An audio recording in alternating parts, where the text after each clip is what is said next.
ऐसे कैसे काम चलेगा? हफ्ते में 5 ही दिन आईएएस बनने का मन करता है, 2 दिन नहीं मन करता। हाँ?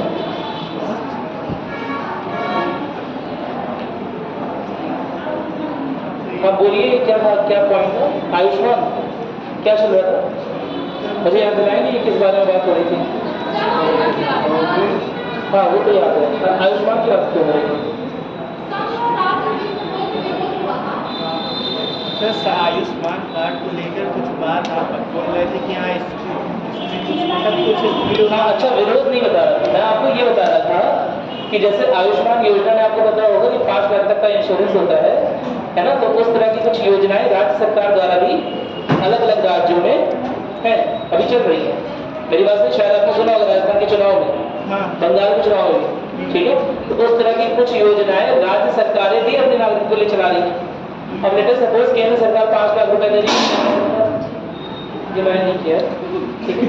ये है 5 लाख चला रहा है, और जो केंद्र सरकार है वो 6 लाख चला रहा है, 6 लाख रुपए दे रहा है, 7 लाख रुपए दे रहा है, लेटर सपोज। मेरी बात नहीं? तो ऐसे में क्या होगा? लेकिन इस तरह का विरोध नहीं होता, वैसे आयुष्मान का कोई विरोध नहीं होता, लेकिन आपको ये एग्जाम्पल देने की कोशिश कर रहा था। मान लो ऐसा कुछ हो, ऐसा कोई ऐसा कानून हो जिसमें केंद्र सरकार और राज्य सरकार दोनों, कोई ऐसा क्षेत्र हो जिसमें केंद्र सरकार और राज्य सरकार दोनों कानून बना सकती हो, और ऐसे में क्या होगा? अगर दोनों में विरोधाभास किसी तरह का उत्पन्न हो रहा है तो केंद्र सरकार की बात मान ली जाएगी, है ना? केंद्र सरकार का प्रावधान जो है उससे वरीयता ली जाएगी, है ना? हालांकि राज्य इस वरीयता के खिलाफ जो है वो कोर्ट में जा सकता है, न्यायपालिका जा सकता है, लेकिन जो जनरल नोशन है, जिस जनरल सामान्य जो प्रेसिडेंस है फॉलो करने का, सामान्य जो प्रोटोकॉल है फॉलो करने का, वो ये है कि केंद्र के बनाए गए नियमों को वरीयता दी जाती है ना? ये मैं केंद्र और राज्य की जब शक्तियों का बंटवारा करना तब करवाया था, समझा रहे थे, मतलब संघ वाला चीज बताया थे। और कोई क्वेश्चन किसी का? अब इन सोचियों की बात करेंगे, बहुत सारी सोचियां है ना। अच्छा, आयुष्मान के पीछे अपना परेशान होइए, मैंने बस से एग्जाम्पल के रूप में लिखा है, बताया कि कोई ऐसा क्षेत्र हो सकता है जहां पर केंद्र और राज्य दोनों क्या कर रहे हो? दोनों क्या बना सकते हो? कानून बना सकते हो। और ऐसे में किन कानूनों को विशेषता मिलेगी, वरीयता मिलेगी? आज अभी पूछा नहीं करो, हाँ? केंद्र के कानून को वरीयता मिलेगी, ठीक है? लेकिन जनरल प्रोटोकॉल है, ऐसा कोई नहीं ऐसा हमेशा हो, इसके खिलाफ जो है वो राज्य जो है वो जा भी सकता है न्यायपालिका में गवाह देने। हम लोग कितनी बार कर चुके थे बताएंगे मुझे?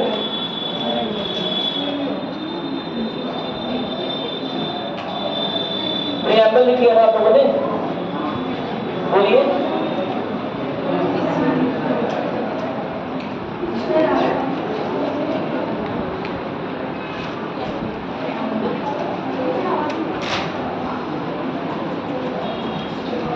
कहाँ आप लोग का 1.5 घंटे में ही तो हालत खराब हो जाता है? कैसे करोगे तुम लोग? 3 घंटे का पेपर कैसे लिखोगे?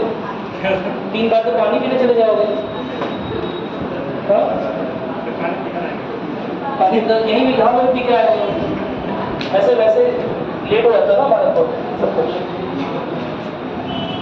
हमने ये नोट कर लिया था शायद, इसमें कोई दिक्कत है? हमने कहाँ तक पढ़ लिया था? हमने ये बता दिया आपको कि नागरिकों को 3 चीजें मिल रही हैं। क्या क्या मिल रहा है? न्याय, स्वतंत्रता और समता। कितने प्रकार के न्याय? 3 प्रकार के न्याय। स्वतंत्रता कितने प्रकार की? 5 प्रकार की स्वतंत्रता। और समता कितने प्रकार की? 2 प्रकार की, प्रतिष्ठा और अवसर। और एक सेकेंड, थोड़ा सा और बीच में है, अवसर की समता, प्रतिष्ठा सबको बराबर मेंटेन करनी है, ठीक है? इसमें कंफ्यूज मत होइएगा। समता बता चुका हूं ना, समता क्या होता है? समता और समानता क्या अंतर होता है, समझाया थोड़ा सा? बता चुका हूं, कोई कंफ्यूजन नहीं है उसमें? याद है? याद है? चलो ठीक, अच्छी बात है। कहते तो तुम लोग बहुत कॉन्फिडेंस में हो। अभी पीवाईपी ओपन करते हैं,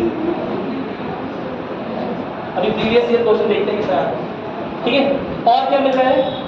व्यक्ति की गरिमा और राष्ट्र की एकता और अखंडता। क्या सुनिश्चित करना है? राष्ट्र की एकता और अखंडता। अंतर क्या होता है इस बारे में बात हो गई थी। एकता और अखंडता में क्या अंतर समझा दिया था? अरे बोलो, नहीं समझाया था? समझा दिया था पक्का? चलो, फिर दृढ़ संकल्पित होकर इस संविधान को अंगीकृत अधिनियमित और आत्मर्पित कर रहे हैं। किस दिन कर रहे हैं ये? साइन किस दिन हुआ? 26 जनवरी 1950 कि 26 नवंबर 1950? साइन किस दिन हुआ? 26 नवंबर 1949 को साइन हो गया था पक्का? है? चलो, 26 नवंबर 1949 को साइन हो गया था, क्योंकि तभी तो लागू हो जाए कुछ चीजें। मतलब लागू मतलब अपना ली रहे, कुछ चीजें लागू हो गई थी।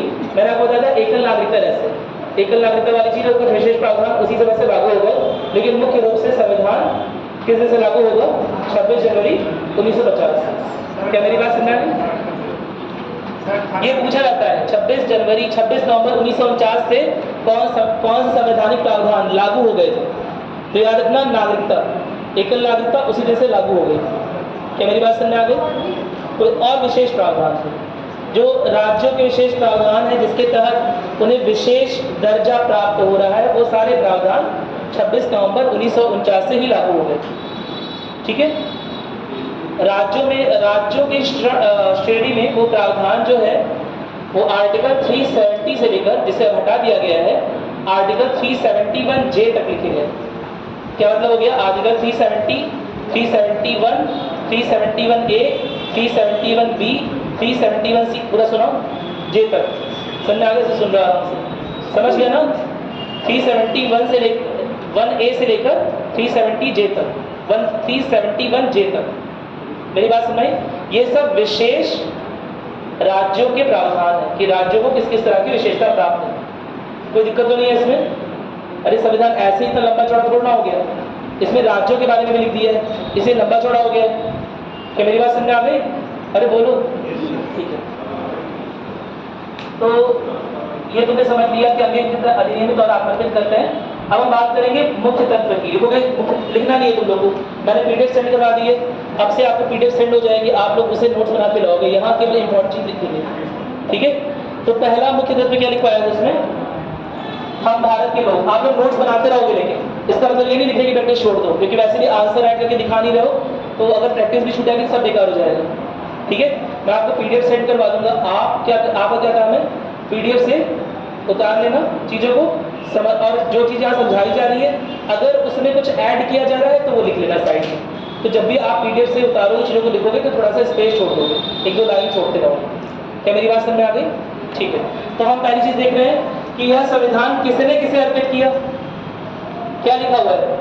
हम भारत के लोग, यानी कि यह संविधान सभा ये बोल रही है कि हम लोग किसे रिप्रेजेंट कर रहे हैं, किसके प्रतिनिधि हैं? भारत के लोगों की। क्या मेरी बात क्लियर है? तो पहला की एलिमेंट ये हो गया कि हम भारत के लोग जो है, प्रस्तावना का आरंभ ये इसी बात से हो रहा है, और यह क्या दिखा रहा है कि संविधान की शक्ति और स्वीकृति दोनों कहां से आ रही है? देश की जनता से आ रही है। हालांकि इस बारे में मैं आपको पहले ही बता चुका हूं कि असल में क्या संविधान सभा क्या सीधे तौर पर लोगों से चुनकर आई थी? क्या लोगों ने सीधे तौर पर क्या संविधान सभा का चयन इसलिए किया गया हमारे संविधान को? हाँ, मैंने तुम्हें यहाँ से भेजा पानी पीने के लिए और तुम गए वहाँ पर बड़ा पौड़ा पास खाने लगे। मेरी बात सुनने के लिए संविधान सभा का चयन क्यों हुआ था? संविधान लिखने के लिए नहीं, प्रांतीय विधान परिषद में हुआ था उन लोगों का चयन, और प्रांतीय विधान परिषद में जब उन लोगों का चयन हो गया उसमें से हुआ है इनडायरेक्ट इलेक्शन, अप्रत्यक्ष निर्वाचन। कहाँ पर? संविधान सभा के लिए। और कुछ देशी रियासतों के लोगों को भी नामांकित किया गया, नामित किया गया। इस बारे में बात हो चुकी है ना? याद रखना, यह बहुत बड़ा डिबेट का इशू है। मेरी बात समझ? इस पर बहुत तर्क वितर्क होता है कि संविधान को सभा की शक्ति कहाँ से प्राप्त हो रही थी, संविधान सभा को किसने बोला कि संविधान बनाओ? क्या भारत के लोगों ने बोला? ये उंगली उठती है हमारे संविधान के ऊपर। मेरी बात समझ? क्या होती है कि संविधान सभा का जो गठन हो रहा था तो भारत के लोगों को क्या पता था कि ये जो जिन लोगों को चुन के भेज रहे हैं कि आगे चलकर या आगे निर्वाचित होकर संविधान सभा बनाएंगे? नहीं बना। क्या मेरी बात समझ? उनका चयन क्यों हुआ था? प्रांतीय विधान परिषदों में हुआ था। क्या मेरी बात समझ में आ गई? कोई दिक्कत तो नहीं है ना? लेकिन फिर भी हम क्या बोलेंगे कि नहीं, फिर भी क्योंकि इसमें अलग अलग प्रांतों के, अलग अलग क्षेत्रों के, अलग अलग भाषा बोलने वाले, अलग भाषाई, अलग अलग धर्मों के, अलग अलग समुदायों के, अलग अलग वर्गों के लोग थे। लगभग सारे वर्गों का प्रतिनिधित्व था इसमें, लगभग सारे वर्गों के प्रतिनिधि इसमें उपस्थित थे, अलग अलग पार्टीज के भी लोग थे, और इस वजह से हम कह सकते हैं लगभग ये भारत को रिप्रेजेंट कर रहा था। क्या मेरी बात समझ में? वो विचारक का नाम लिखवाया था ना, ग्रैनविल ऑस्टिन, उनके बारे में बता चुके हैं शायद एक बार। उन्होंने क्या कहा था? कांग्रेस की संविधान सभा है, सभा भारत ऐसे कुछ बोला था ना, तो वो लाइन याद रखना है कि एग्जैक्टली लाइन क्या थी। ठीक है, चलो आगे बढ़ रहे हैं।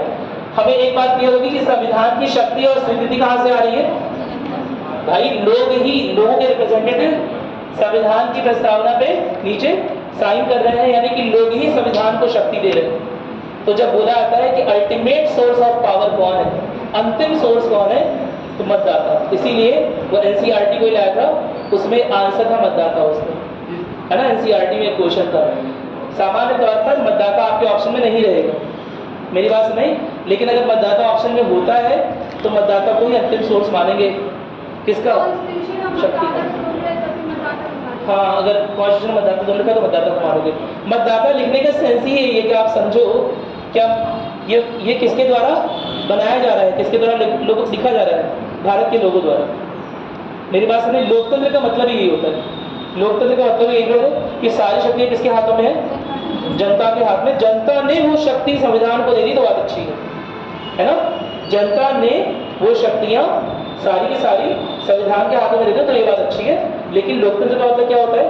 जनता डिसाइड कर रही है कि संविधान पावरफुल रहेगा या संसद पावरफुल रहेगी, जैसा ब्रिटेन में है या जैसा अमेरिका में है। कौन सा क्या चीज फॉलो की जाएगी इंडिया में, कौन डिसाइड कर रहा है? फाइनली जनता डिसाइड कर रही है। क्या मेरी बात सुन रही?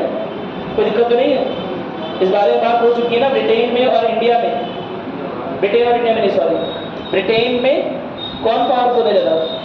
संसद। कौन शक्तिशाली है? संसद शक्तिशाली है। ठीक है, और इंडिया और अमेरिका में संविधान। वैसे अमेरिका में भी बोलते हैं कि अमेरिका में न्यायपालिका बहुत अतिरिक्त शक्तिशाली है। मेरी बात सुन रहे? कोई दिक्कत तो नहीं है ना? यहाँ पर भी धीरे धीरे हम देखते हैं आने वाले जैसे जैसे संविधान में क्रमिक विकास हुआ है, जैसे जैसे डिस्कशन हुआ है, वैसे हम देखते हैं न्यायपालिका की शक्तियाँ लगातार बढ़ती जा रही है। क्या मेरी बात सुन रहे? अरे बोलो। अभी आपने जगदीप धनखड़ का वो स्टेटमेंट सुना होगा, अगर आप न्यूज़ पढ़ते हो। उन्होंने अभी रिसेंटली बोला है, जगदीप धनखड़ कौन है? नाम सुने तो? भारत के उपराष्ट्रपति। मैं पहले पूछ रहा हूँ, बताओ जगदीप कौन है? उपराष्ट्रपति, यानी कि किसके चेयरपर्सन है? राज्यसभा के चेयरपर्सन है। क्या मेरी बात सुने? जो उपराष्ट्रपति होते हैं वो राज्यसभा के चेयरपर्सन निर्वाचित होते हैं। यह मॉडल कहाँ से उठाया गया कि जो उपराष्ट्रपति होंगे वो राज्यसभा के चेयरमैन होंगे? अमेरिका से। ठीक है, अगर नहीं पता तो सही नोट कर लेना साइड में, याद रखो इसे, एग्जाम के लिए बहुत इंपॉर्टेंट है ये। ठीक है, उपराष्ट्रपति राज्यसभा के चेयरमैन होंगे। यह मॉडल कहाँ से उठाया गया है? अमेरिका से उठाया गया। कोई दिक्कत तो नहीं है इसमें? ठीक है, अब हम बात कर रहे हैं एक चीज। उन्होंने क्या बोला? उन्होंने बोला कार्यपालिका, न्यायपालिका और विधायिका तीनों की अलग अलग शक्तियां हैं और तीनों को अपनी लक्ष्मण रेखा कभी भी क्रॉस नहीं करनी चाहिए। अभी इनका रिसेंट स्टेटमेंट था, क्योंकि क्या हो रहा था, कई बार न्यायपालिका विधायिका के कामों में हस्तक्षेप कर रही है ना, न्यायिक समीक्षा करके कह सकते हो, या न्यायिक समीक्षा का उपयोग करके कई बार विधायिका काम में हस्तक्षेप कर दे रही है ना। तो उस वजह से जगदीप धनखड़ ने बोला है। और एग्जीक्यूटिव आपको पता है, जो कार्यपालिका होती है वो अपने यहाँ किस तरह की प्रणाली है? पूरी तरह से लेजिस्लेटिव, यानी कि विधायिका पर डिपेंडेंट है, विधायिका पर निर्भर है। क्या मेरी बात सुनाई? जो कार्यपालिका है वो विधायिका पर काफी हद तक निर्भर है। इसीलिए आप ये सुनते भी होंगे, काउंसिल ऑफ मिनिस्टर नाम सुना आपने? मंत्रिपरिषद का, इन्हीं को एग्जीक्यूटिव बोलते हैं, कार्यपालिका ही होती है काउंसिल ऑफ मिनिस्टर, मंत्रिपरिषद। वो की कार्यपालिका का होता है। इसके हेड कौन होते हैं? प्रधानमंत्री। कोई दिक्कत तो नहीं है ना? समझ में आ गया? अब ये कार्यपालिका काउंसिल ऑफ मिनिस्टर में है कौन लोग? क्या वो एमपी नहीं है? सांसद नहीं है वो लोग? मिनिस्टर कौन बनता है? सांसद ही होते हैं। क्या कोई ऐसा व्यक्ति सांसद बन सकता है जो मिनिस्टर ना हो? सॉरी, क्या कोई ऐसा व्यक्ति मिनिस्टर बन सकता है जो सांसद ना हो? कौन कितने लोग कह रहे बन सकता है? लेकिन 6 महीने से अरे वेरी गुड, शाबाश, एकदम सही, बन सकता है। लेकिन जब उसे मिनिस्टर बनाया जाए तो उसके 6 महीने के अंदर उसे वो सांसद बन जाए, लोकसभा में नहीं तो राज्यसभा में बन जाए। क्या मेरी बात समझ में? अगर 6 महीने के अंदर वो सांसद नहीं बनेगा तो ऐसे में उसकी मिनिस्टरशिप चली जाएगी, उसे मंत्री पद से इस्तीफा देना पड़ेगा। मेरी बात नहीं समझ? इतना समझा के ठीक है, हम वापस पे आ रहे हैं। ठीक है, इतना क्लियर हो गया? पहला पॉइंट क्या है? ठीक है, और डीप में आ रहे हैं थोड़ा सा।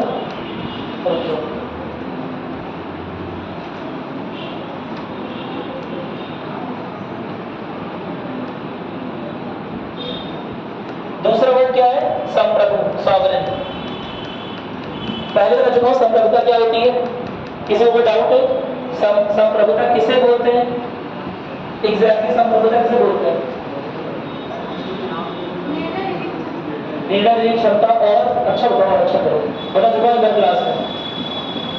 संप्रभुता किसे बोलते हैं? इसे देख के कर देना। इसमें इंपॉर्टेंट क्या है? इसमें इंपॉर्टेंट चीज यह है कि किसी भी बाह्य शक्ति या अंदरूनी शक्ति के भी दबाव में, है ना, स्टेट जो है किसी तरह का डिसीजन नहीं लेगा, राज्य किसी तरह का निर्णय जो है वो किसी शक्ति के दबाव में नहीं लेगा।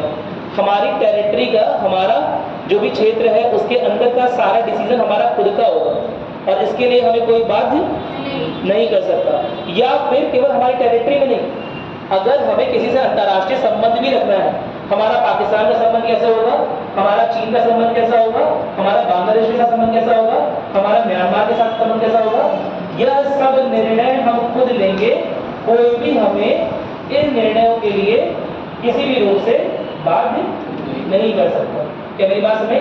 इसे बोलते हैं संप्रभुता, यानी कि पूरी तरह से इसे बोलते हैं हर तरह की स्वतंत्रता आपको मिल गई। जब आप निर्णय लेने की स्वतंत्र हो गए तो एक तरह से आपको हर तरह की स्वतंत्रता मिल गई।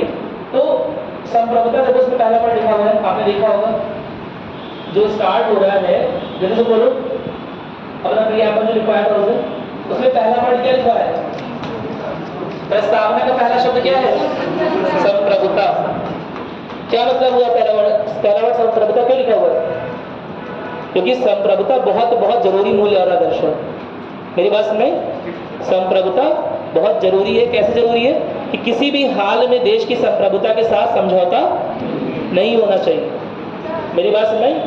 चाहे आंतरिक शक्ति हो, एक सेकंड, चाहे आंतरिक शक्ति हो, चाहे कैसी भी शक्ति हो, लेकिन कभी भी राज्य को किसी निर्णय लेने के लिए बाध्य नहीं कर सकती। क्या मेरी बात समझ? तो क्या आप संप्रभु हो? संप्रभु हो? नहीं हो? हाँ?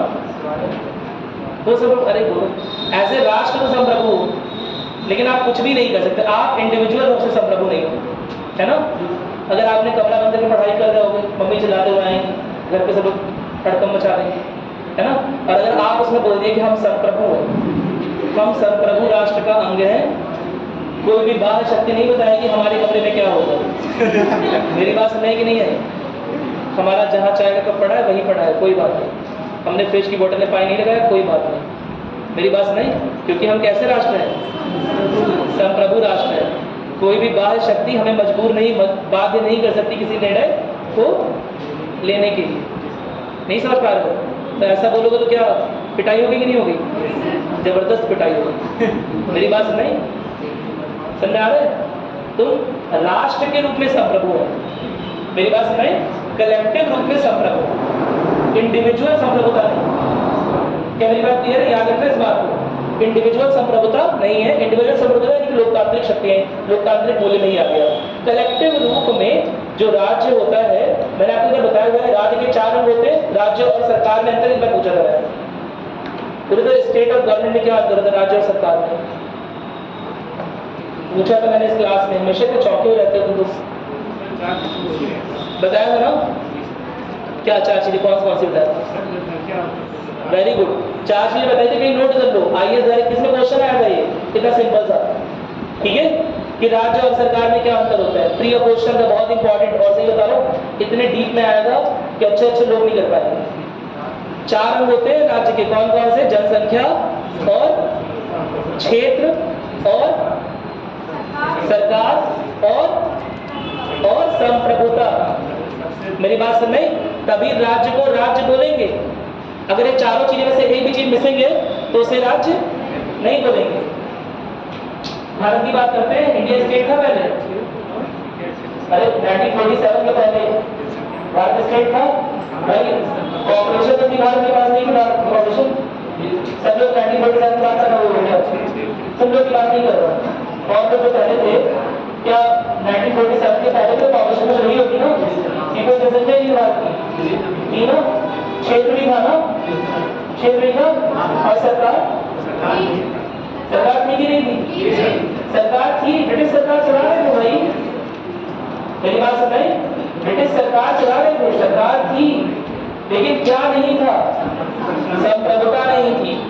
मेरी बात सुनाई, कितना इंपॉर्टेंट है संप्रभुता, समझ पाए मेरी बात? जब पाकिस्तान कश्मीर का मुद्दा लेकर यूनाइटेड नेशन यानी संयुक्त राष्ट्र संघ में जाता है और कहता है कि कश्मीर का मुद्दा संयुक्त राष्ट्र संघ डिसाइड करेगा, तो हम एक वाक्य कह के आते हैं केवल, क्या बोलते हैं? संप्रभुता। एक वाक्य बोलो, भारत एक संप्रभुता कहते आते हैं, एक शब्द एक वाक्य बोल के आते हैं, भारत एक संप्रभुता, बस यही तो फुल स्टॉप। अब भैया तुम लोग जाओ अपना संप्रभुता का खोल, मेरी बात नहीं, यानी कि यूनाइटेड नेशन भी चाहिए, यूएस भी चाहिए, रशिया भी चाहिए, मेरी बात नहीं, साक्षात कोई भी भगवान चाहे, मेरी बात नहीं, फिर भी भारत अपनी संप्रभुता से किसी भी तरह का समझौता नहीं कर सकता। संयुक्त राष्ट्र बोले तो बोले कभी तुम्हारे पार्टी है, संयुक्त राष्ट्र बोल सकता है, यूएस बोल सकता है, लेकिन भारत किसी के भी दबाव में आकर अपनी संप्रभुता से समझौता नहीं करेगा। यानी कि भारत के अंदर, अच्छा भारत ने क्या बोला? भारत एक संप्रभु राष्ट्र है, इतना बोला है ना। पाकिस्तान में चला रहे कश्मीर में हो गया, कश्मीर में हो गया, कश्मीर कश्मीर कश्मीर, है ना। बहुत बड़ा भाषण दिया, तुम अगर सुनोगे वो सब भाषण, काफी लंबा भाषण होता है, बहुत सारे एलिगेशन यूनाइटेड नेशन में पाकिस्तान हमारे खिलाफ लगाता है कश्मीर को लेकर, कि कश्मीर में बड़ी त्रासदियां हो रही हैं, कश्मीर के लोगों का जीवन बड़ा खराब है, ऐसा ऐसा बहुत सारे झूठे इल्जाम लगाता है ना। तो भारत उतना पूरा लेक्चर का आंसर नहीं देगा, क्या बोलेगा? एक लाइन, वन लाइन आंसर, क्या बोलेगा? फिर उसके बाद फुल स्टॉप, खत्म, अब हमें कुछ नहीं कहना है। यानी कि कश्मीर भारत का अंग है, इसीलिए भारत का आंतरिक मुद्दा है, और क्योंकि भारत का आंतरिक मुद्दा है इसीलिए किसी भी थर्ड पार्टी को उसके बारे में कहने का कोई हक नहीं। बात खत्म, फिनिश। अब संप्रभुता का अपना डिफिनीशन जो है देख लो, नहीं समझे बात? समझ गए? इतनी इंपॉर्टेंट है संप्रभुता कि भारत में तीनों चीज थी, पॉपुलेशन एरिया और गवर्नमेंट, लेकिन फिर भी एक चीज की कमी थी, इसलिए भारत को राज्य नहीं बोल सकते। क्या नहीं थी भारत के पास? संप्रभुता नहीं थी। कितनी इंपॉर्टेंट है संप्रभुता, इससे महत्वपूर्ण शब्द पूरे संविधान में कुछ नहीं, इतनी इंपॉर्टेंट है। नोट कर लो कहीं, समझा? टैबलेट करवा दो कहीं, संप्रभुता याद रखना है इसे, सबसे महत्वपूर्ण शब्द यही है संप्रभुता। हमने लड़ाई क्यों लड़ी? संप्रभु शक्ति बनने के लिए। मेरी बात समझ? हमने लड़ाइयाँ जो लड़ी, हमने जो इंडिपेंडेंस गेन किया, आजादी दिलवाई ना लोगों ने लड़ के, क्यों? संप्रभु राष्ट्र। क्या पॉपुलेशन नहीं थी पहले? थी। क्या रूल नहीं चलते थे? रूल थे। क्या आईएएस अधिकारी नहीं होते थे? सब कुछ था, प्रशासन भी था, गवर्नमेंट भी चलती थी, लेकिन क्या नहीं था? संप्रभुता। याद रहेगा? एकदम समझ में आ गया? ठीक है। अभी रिसेंटली मणिपुर में कुछ हुआ, सुना ही होगा तुम लोगों ने, है ना। चीन ने उसमें आपस मचाना शुरू कर दिया, है ना, कि मणिपुर के लोगों के साथ बड़ा दुर्व्यवहार हो रहा है, ऐसा हो रहा है, वैसा हो रहा है। लेकिन भारत क्या पूरा लाइन देगा? लंबा सा लेक्चर देगा? नहीं। मेरी बात सुन, केवल वन लाइनर आंसर दे रहा है। क्या दे रहा है? क्या बोल रहा है? भारत एक संप्रभु देश, बस बात ही खत्म, अब कुछ कह ही नहीं सकते। भारत एक संप्रभु देश का मतलब क्या हो गया? कि भारत के संविधान के अनुसार भारत एक संप्रभु देश है, इसलिए भारत के आंतरिक मामलों में तुम कितनी भी बड़ी शक्ति हो, तुम्हें टांग अड़ाने की छूट नहीं। संप्रभु तो वो हम उनके मामले में टांग नहीं अड़ाएंगे। मेरी बात सुने, उनकी संप्रभुता उनकी है, हमारी संप्रभुता हमारी है। क्या मेरी बात सुन रहे? अरे बोलो, नहीं समझ में आया? समझ में आ गया? याद रहेगा? चलो ठीक है। अगर कोई एक वैल्यू जो पूरे संविधान में सबसे ज्यादा इंपॉर्टेंट है, वो कौन सी है? संप्रभुता। और इसीलिए उसका वरिष्ठता क्रम कहाँ पर है? वरिष्ठता क्रम कहाँ पर है संप्रभुता का? सबसे ऊपर है ना। ऐसे ही लिख दिया, मन कर रहा था आगे लिखने का, है? नहीं, सोच के लिखा, सबसे ज्यादा वही इंपॉर्टेंट है, इसीलिए सबसे ज्यादा पहले वही लिखा कैपिटल्स में। देखो लिखा हुआ भारत का सब चिपका हुआ। मेरी बात समझ की नहीं है? अरे बोलो, पहला शब्द सबसे इंपॉर्टेंट, सारी लड़ाई है इसीलिए थी, सब प्रभुता करके। क्या मेरी बात सुनाई? वरना वो लोग भी गवर्नमेंट चला रहे थे, ठीक है, लेकिन सब प्रभु शक्ति भारत नहीं बन पा रहा था। क्या मेरी बात समझ आ गई? अरे बोलो, ठीक है। तो इसका मतलब क्या हो गया? किसी भी विदेशी सत्ता का भारत के ऊपर कोई नियंत्रण नहीं है, सबको समझ में आ गया मेरे ख्याल से। यह सिद्धांत सुनिश्चित करता है कि भारत किसी भी अंतर्राष्ट्रीय संगठन का सदस्य बन सकता है, लेकिन अपनी मर्जी से बनेगा, किसी के भी द्वारा बाध्य नहीं किया जा सकता। और इसीलिए सन 1949 में जब उपनिवेशों ने, जो ब्रिटिश उपनिवेश थे, है ना, जो आजाद हो रहे थे 1930, 40, 50 में जो आजाद हुए, 50 नहीं लेकिन 1930, 40, 50 तक आजाद हुए, उन्होंने जब अपना एक समूह बनाने की घोषणा की, असल में उन्होंने समूह बनाने की घोषणा नहीं की, घोषणा ब्रिटिशर्स द्वारा की गई थी कि ये जितने भी हमारे उपनिवेश थे, है ना, इनका एक समूह बनाएंगे जिसे बोलेंगे कॉमनवेल्थ। नाम सुने कॉमनवेल्थ का? हिंदी बोलते हैं राष्ट्रमंडल, ठीक है। तो भारत में क्वेश्चन उठने लगा कि भारत राष्ट्रमंडल अगर बन जाए, उनका सदस्य बन जाएगा, तो कहीं ऐसा तो नहीं हो जाएगा कि भारत की संप्रभुता को इससे नुकसान पहुंचेगा या किसी तरह से नियंत्रण करने की कोशिश कर रहे हो? मेरी बात में जब ब्रिटिश संसद द्वारा इस बात की पूरी पुष्टि की गई, पूरा आश्वासन दिया गया कि अब हमारा कंट्रोल करने का कोई इरादा नहीं है, परेशान ना हुई, है ना, तब जाकर भारत ने 1949 में राष्ट्रमंडल का सदस्य ज्वाइन किया, किसको सदस्य बना।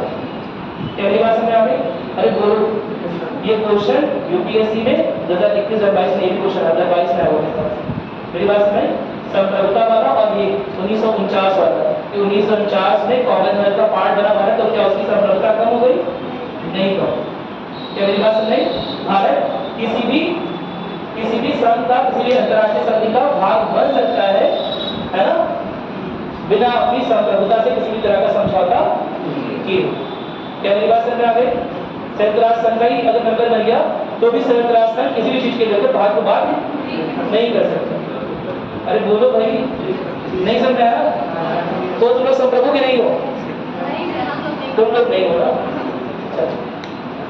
ये ऐसे बोला करो सर, हम लोग नहीं है, देश के रूप में हम लोग हैं। हर इंसान की बहुत सारी आइडेंटिटीज होती है, बहुत सारी पहचान होती है। जैसे फॉर एग्जाम्पल आप बस्ती में रहते हो, है ना, आप स्टूडेंट भी हो, एक पहचान होगी बस्ती में रहना, एक पहचान होगी स्टूडेंट होना, एक पहचान होगी किसी का लड़का किसी का लड़की होना। मेरी बात में एक पहचान हो गई हमारा विशेष धर्म विशेष जाति का होना। क्या मेरी बात में? एक पहचान हो गई हमारी इकोनॉमिक स्टेटस होना। मेरी बात समझ आ रही है? अलग अलग पहचाने हैं आपकी। एक पहचान है आप स्टूडेंट हो या जॉब कर रहे हो, एक ये भी पहचान है आपकी, लेकिन इसमें इन सब को मिलाकर सबसे बड़ी पहचान क्या है? भारतीय होना। मेरी बात समझ नहीं समझ पाए बात? इन सबको मिलाकर सबसे बड़ी पहचान क्या है? भारतीय होना। क्या मेरी बात समझ?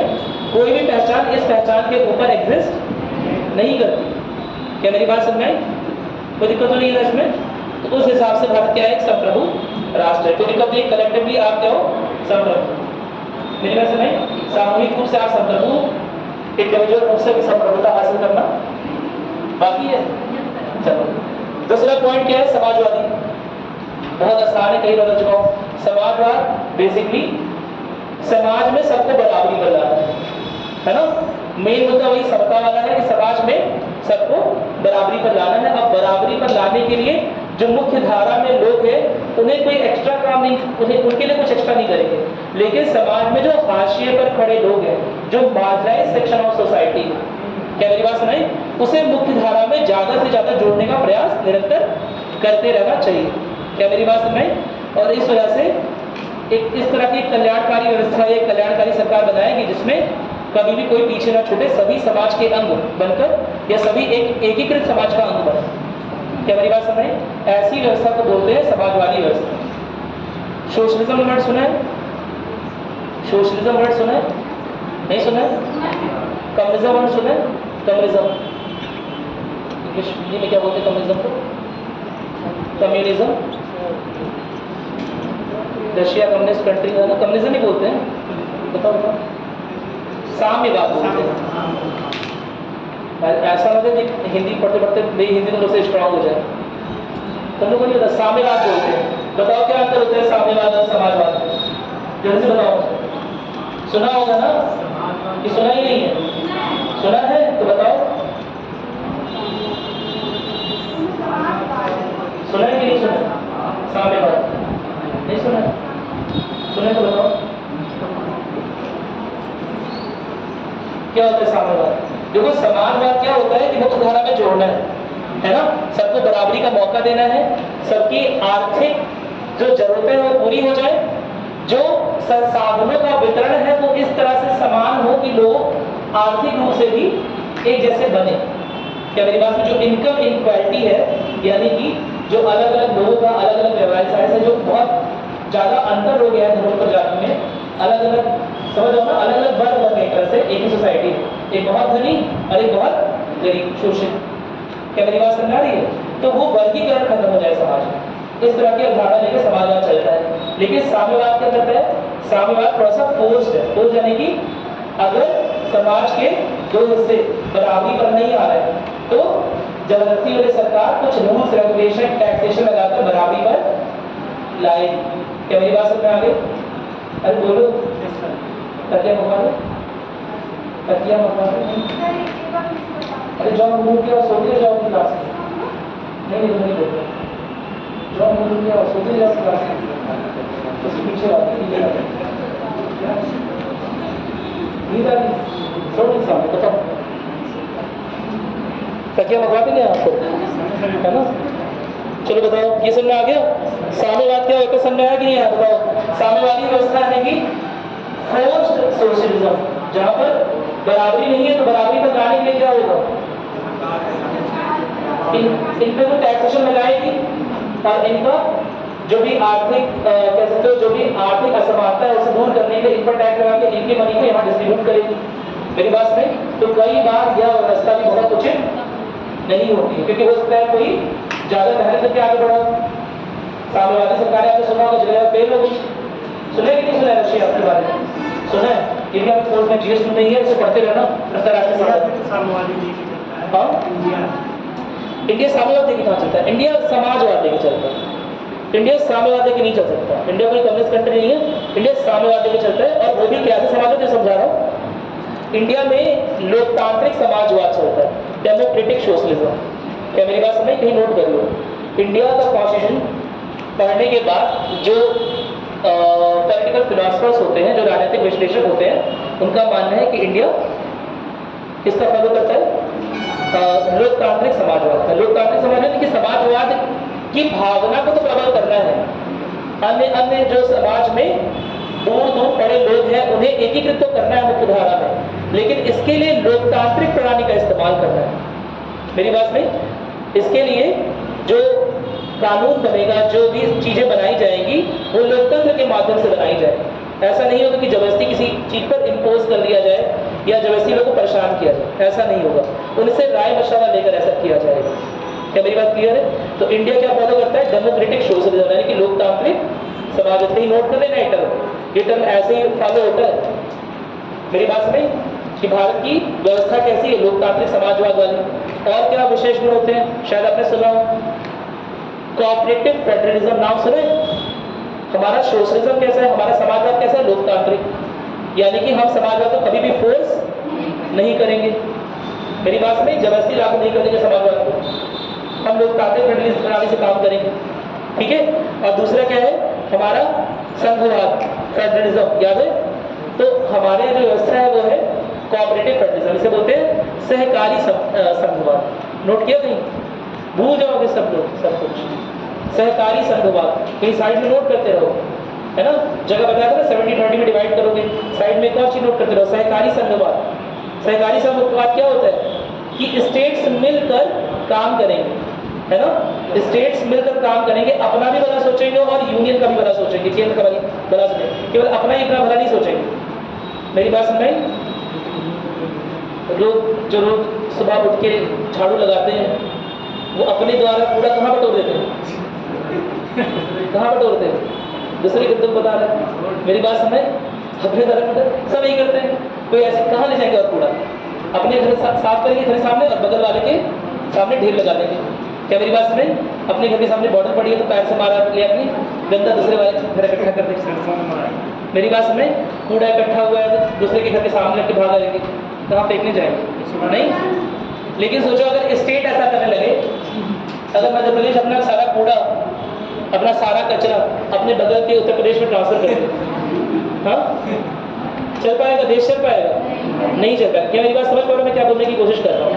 मैं बोल रहा हूँ कि अगर ये स्टेट्स आपस में मिलकर काम नहीं करेंगे, अगर ये राज्य आपस में मिलकर काम नहीं करेंगे, केवल अपने ही स्टेट के बारे में सोचेंगे, तो क्या केंद्र स्तर पर सरकार या कोई भी यूनियन चल पाएगा? केंद्र चल पाएगा? चल ही नहीं पाएगा, संघ चल ही नहीं पाएगा। मेरी बात सुनाई? तो इसीलिए स्टेट केवल अपने बारे में ना सोचे, संघ के बारे में भी सोचे। ठीक है? क्या मेरी बात क्लियर है? इस भावना को बोलते हैं कोऑपरेटिव फेडरलिज्म। क्या बोलते हैं? सहकारी संघवाद। यानी कि स्टेट्स को केवल अपने बारे में नहीं सोचना है, ठीक है, पूरे इंडिया के बारे में सोचना है। States are not only parts of state. जो राज्य हैं हमारे, छोटे छोटे क्षेत्र जो है, प्रांत है, वो केवल प्रांत का ही हिस्सा नहीं है, वो भारत का भी हिस्सा है। क्या मेरी बात समझ में आ रही है? ठीक है, चलो आगे बढ़ रहे हैं। समाजवाद का अर्थ क्लियर हो गया? जैसे आप पढ़ लेते हैं, क्या लिखा हुआ है? सरकार समाज के कमजोर वर्गों के कल्याण के लिए जिम्मेदार होगी और समाज में आर्थिक असमानताओं को कम करने के लिए प्रयास करेगी। समाजवाद का मुख्य उद्देश्य क्या है? आर्थिक असमानता को दूर करना। क्या मेरी बात समझ में? कोई दिक्कत तो नहीं है ना? अच्छा, ये समाजवादी वर्ड कब जुड़ा है? समाजवादी और बोले तो पंथनिरपेक्ष और अखंडता, 3 शब्द जोड़े गए हैं 42वें संशोधन में सन 1976 में। नोट कर लो कहीं, ठीक है? 3 शब्द जोड़े गए, कौन कौन से? समाजवादी और पंथनिरपेक्ष या धर्मनिरपेक्ष और अखंडता। यह 3 शब्द कब जोड़े गए? कब जोड़े गए? 42वें संविधान संशोधन सन 1976 में जोड़े गए हैं। तो मैं बस एक सिंपल सा क्वेश्चन से पूछना चाह रहा हूँ, क्या 1976 के पहले, क्या 42वें संशोधन के पहले, संविधान संशोधन के पहले, क्या भारत में समाजवाद नहीं था? हाँ? तो फिर क्यों जोड़ा गया? अलग से क्यों जोड़ रहे हैं? पहले से था।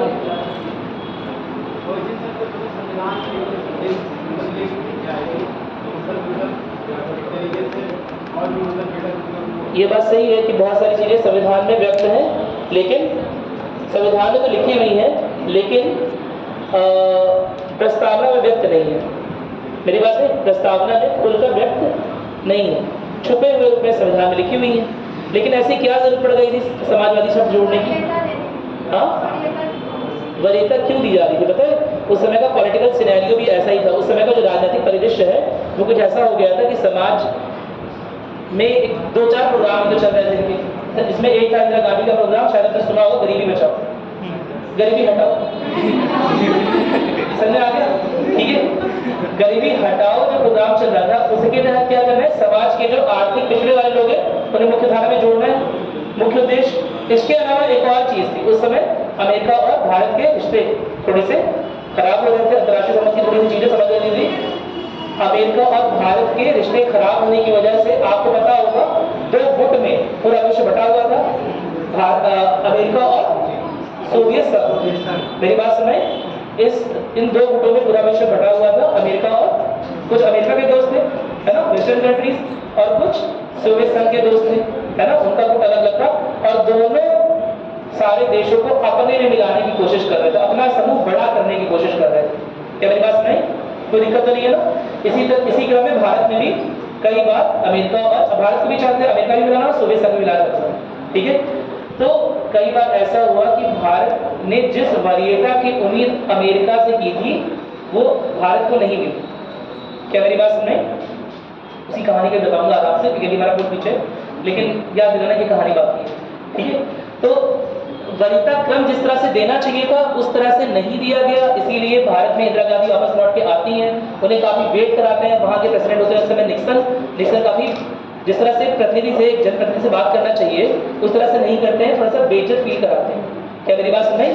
तो उसके बाद गुस्से में लौट कर आती है, कई सारे प्रावधान बदलती हैं और उस प्रावधान में यह दिखाने की कोशिश करती है कि हमारा संविधान कहीं ना कहीं रूस की ओर या सोवियत संघ की भावना की ओर झुकाव रखता है, जो कि इसमें साम्यवाद है।